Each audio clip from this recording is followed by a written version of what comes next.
നമസ്കാരം. ഒരുപാട് നാളുകൾക്ക് ശേഷം ഒരു പോസ്റ്റൽ പാഴ്സൽ വന്നതൊന്ന് ഓപ്പൺ ചെയ്യുകയാണ്. ഒരു ചെറിയ അൺബോക്സിങ് വീഡിയോ എന്ന് വേണമെങ്കിൽ പറയാം. ഇതിനുള്ളിലുള്ളത് നാണയമൊന്നുമല്ല, അതുകൊണ്ട് ഒരല്പം കെയർഫുള്ളായിട്ട് ഓപ്പൺ ചെയ്യാൻ പറ്റും. ഇതിനുള്ളിൽ 2 ബുക്ക്ലെറ്റാണ്, വളരെ പ്രത്യേകതയുള്ള 2 ബുക്ക്ലെറ്റുകൾ. 1970കളിലും 80കളിലും ഒക്കെ റേഡിയോ ഉപയോഗിച്ചിട്ടുള്ളവർക്കറിയാം, അല്ലെങ്കിൽ TV ഉപയോഗിച്ചിട്ടുള്ളവർക്കറിയാം, അതിന് പ്രത്യേക ലൈസൻസ് ആവശ്യമായിരുന്നു. റേഡിയോയ്ക്കും TVക്കുമുള്ള ഈ ലൈസൻസ് നമ്മൾ പോസ്റ്റ് ഓഫീസുകളിൽ കൊണ്ട് സ്റ്റാമ്പ് പതിപ്പിച്ച് പുതുക്കുകയും ചെയ്യണമായിരുന്നു. അത്തരത്തിലുള്ള 2 ലൈസൻസുകളാണ് വന്നത്. കുറേ നാളുകൾക്ക് ശേഷമാണ് ഇത്തരത്തിലുള്ള സാധനങ്ങളൊക്കെ ഞാൻ ഓർഡർ ചെയ്ത് വരുത്തുന്നത്. ഇതിനൊരു പ്രത്യേകതയുണ്ട്, ഇതിൽ ഒരെണ്ണത്തിനൊരു പ്രത്യേകതയുണ്ട്. അതുകൊണ്ട് മാത്രമാണ് ഈ 2 കൂടെ ഒന്നിച്ച് വാങ്ങിച്ചത്. പോസ്റ്റേജ് സേവ് ചെയ്യാൻ വേണ്ടി വാങ്ങിച്ചാണ്. നോർത്ത് ഇന്ത്യൻ ഡീലർമാർക്ക് ഒരു പ്രശ്നമുണ്ട്. അവർ മിനിമം ഷിപ്പിംഗ് ചാർജ് 100 രൂപ ചാർജ് ചെയ്യും. അത് 10 ഗ്രാമുള്ള സാധനമായാലും 100 ഗ്രാമുള്ള സാധനമായാലും അവരൊരു 100 രൂപ അങ്ങ് ചാർജ് ചെയ്യും. അപ്പോൾ 100 രൂപ വെറുതെ വേസ്റ്റ് ആക്കണ്ടല്ലോ എന്ന് കരുതി ഡീലറുടെ കൈവശം ഉണ്ടായിരുന്ന 2ാമത്തെ ലൈസൻസ് കൂടി വാങ്ങിക്കുകയുണ്ടായി. ഈ 2 എണ്ണത്തിൽ ഏറ്റവും പഴയത് തന്നെ നമുക്കൊന്ന് ഓപ്പൺ ചെയ്യാം. ഏറ്റവും പഴയത് ഈ ഒരു ബ്ലാക്ക് കളറിൽ കാണുന്നതാണ്. ഈ 2ൽ പഴയതാണ്, ഇതിലും പഴയതൊക്കെ ഉണ്ടാവും. 1976 റേഡിയോ ലൈസൻസാണിത്. ഫിലിപ്സ് 15RL 035 എന്നാണ് ഈ റേഡിയോയുടെ മോഡൽ. ഈ റേഡിയോയുടെ ഒരു ഫോട്ടോ ഞാൻ ഇതിനുള്ളിൽ കാണിക്കാം. 1976 സ്റ്റാമ്പ് ചെയ്തിട്ടുണ്ട്. ഇതിൻ്റെ അഡ്രസ്സ് ബോംബെ ബേസ്ഡ് ആയിട്ടുള്ള ഒരു വ്യക്തിയുടെ അഡ്രസ്സാണ്. മോഡൽ നമ്പർ കാര്യങ്ങളെല്ലാം എഴുതിയിട്ടാണ്. ചേസ് നമ്പർ പോലും ഇതിനകത്ത് എഴുതും. ഇതിൻ്റെ ചേസ് നമ്പർ, അതായത് റേഡിയോയുടെ ചേസ് നമ്പർ 1899-19.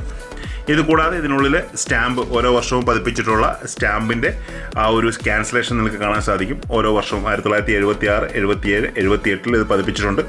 78 ഇതിന് അഡീഷണൽ ആയിട്ട് 1 രൂപയുടെ സ്റ്റാമ്പ് ഒട്ടിച്ചത് ക്യാൻസൽ ചെയ്തിട്ടുണ്ട്. റേഡിയോ ലൈസൻസുകളൊക്കെ ഇപ്പോൾ മാർക്കറ്റിൽ കിട്ടുന്നുണ്ട്. പക്ഷേ ഒരു 5-10 വർഷം കഴിഞ്ഞാൽ ഇത് കിട്ടുമോ എന്ന കാര്യത്തിൽ സംശയമാണ്. കാരണം ഇതിൻ്റെ അവൈലബിലിറ്റി നല്ല രീതിയിൽ കുറയുന്നുണ്ട്. ഇത് ഒരു റീക്രിയേറ്റ് ചെയ്യാവുന്നോ അല്ലെങ്കിൽ 2ാമത് പ്രിൻറ്റ് ചെയ്ത് നമുക്ക് മാർക്കറ്റിലേക്ക് കൊണ്ടുവരാവുന്ന ഒരു സാധനമല്ല. കാരണം അതത് വർഷങ്ങളിൽ ഉള്ളതാണ്. ഈ കാണുന്നതാണ് ആ റേഡിയോയുടെ മോഡൽ. ഇതൊരു ചെറിയ പോക്കറ്റ് റേഡിയോ ആണ്. ആ പോക്കറ്റ് റേഡിയോ 1974 അത് ഒറിജിനലി നിർമ്മിച്ചത്. ആ ഒരു പോക്കറ്റ് റേഡിയോയ്ക്ക് പോലും ലൈസൻസ് എടുക്കേണ്ടതായിട്ടുണ്ടായിരുന്നു. കാരണം ഇന്ത്യയിലൊക്കെ അത്രയ്ക്കും വലിയ രീതിയിൽ ഇത്തരത്തിലുള്ള കാര്യങ്ങൾക്ക് നിയന്ത്രണം ഉണ്ടായിരുന്നു. ഇനിയും അടുത്തായിട്ട് മറ്റൊരു ലൈസൻസ് പരിചയപ്പെടാം.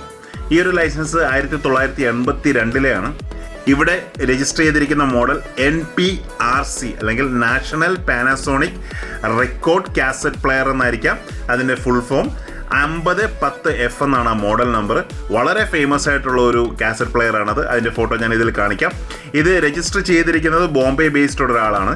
ഈ ഒരു ലൈസൻസിൽ ഞാൻ കണ്ടൊരു പ്രത്യേകത, ഇതിലൊരു അഡീഷണൽ പേപ്പർ ആഡ് ചെയ്തിട്ടുണ്ട്. ഇത് ശരിക്കും ബോംബെ എയർപോർട്ടിൽ ഈ ഒരു റെക്കോർഡ് പ്ലെയറിന് കസ്റ്റംസ് ഡ്യൂട്ടി അടച്ചതാണ്. കസ്റ്റംസ് ഡ്യൂട്ടി 1-2 രൂപയല്ല, 1550 രൂപ 1982 കസ്റ്റംസ് ഡ്യൂട്ടി അടച്ച് ഉപ്പള സ്വദേശി, അതായത് കേരളത്തിലെ ഇന്നത്തെ കാസർഗോഡുള്ള ഉപ്പള സ്വദേശി ഒരു വ്യക്തി കസ്റ്റംസ് ഡ്യൂട്ടി അടച്ച് കൊണ്ടുവന്ന ഒരു കാസറ്റ് പ്ലെയർ ആണിത്. ഇത് ബോംബെയിലുള്ള ആർക്കോ വിറ്റു, അവരാണ് ഇത് രജിസ്റ്റർ ചെയ്തിരിക്കുന്നത്. അതിൻ്റെ ഡീറ്റെയിൽ ആണ് ഇതിൽ കാണുന്നത്. ഓർക്കുക, 1982 ഈ ഡ്യൂട്ടി അടച്ചിരിക്കുന്നത് 1550 രൂപ. എൻ്റെ ഫാദർ മിലിറ്ററിയിൽ വർക്ക് ചെയ്തുകൊണ്ടിരുന്ന വ്യക്തിയാണ്. അപ്പോൾ എനിക്കറിയാം 80കളിലൊക്കെ അവർ പറഞ്ഞു കേൾക്കാറുണ്ട് അവരുടെ സാലറി എന്ന് പറയുന്നത്, സാധാരണ പട്ടാളക്കാരൻ, എൻ്റെ ഫാദർ ഒരു ക്ലർക്കായിട്ടായിരുന്നു ആ സമയത്ത് വർക്ക് ചെയ്തുകൊണ്ടിരുന്നത്. അപ്പോൾ അവരുടെയൊക്കെ സാലറി എന്ന് പറഞ്ഞാൽ 1000 രൂപ താഴെയൊക്കെയായിരുന്നു സാലറി. ഇതാണ് വളരെ ഫേമസ് ആയിട്ടുള്ള റെക്കോർഡ് പ്ലെയർ. ഇത് നമ്മൾ പലരും കണ്ടിട്ടുണ്ടാവും. നമ്മൾ പലരെയും ആളുകൾ ഗൾഫിൽ നിന്നൊക്കെ വരുമ്പോൾ ഇത്തരത്തിലുള്ള റെക്കോർഡ് പ്ലെയറുകൾ കൊണ്ടുവന്നിട്ടുണ്ടാവും. നാഷണൽ പാനാസോണിക് റെക്കോർഡ് പ്ലെയറിൽ വളരെ ഫേമസ് ആയിട്ടുള്ള ഒരു ബ്രാൻഡായിരുന്നു ഇത്. അന്നത്തെ മിലിറ്ററിയുടെ ഒരു സാലറി ബേസ് ഞാൻ ജസ്റ്റ് നെറ്റ് നോക്കിയാണ്. 84 എനിക്ക് കയറി വന്നത്. അതുകൂടാതെ അന്ന് 82 ഗോൾഡിൻ്റെ റേറ്റാണ്. 10 ഗ്രാം ഗോൾഡിൻ്റെ റേറ്റ് എന്ന് പറയുന്നത് 1645 രൂപയായിരുന്നു.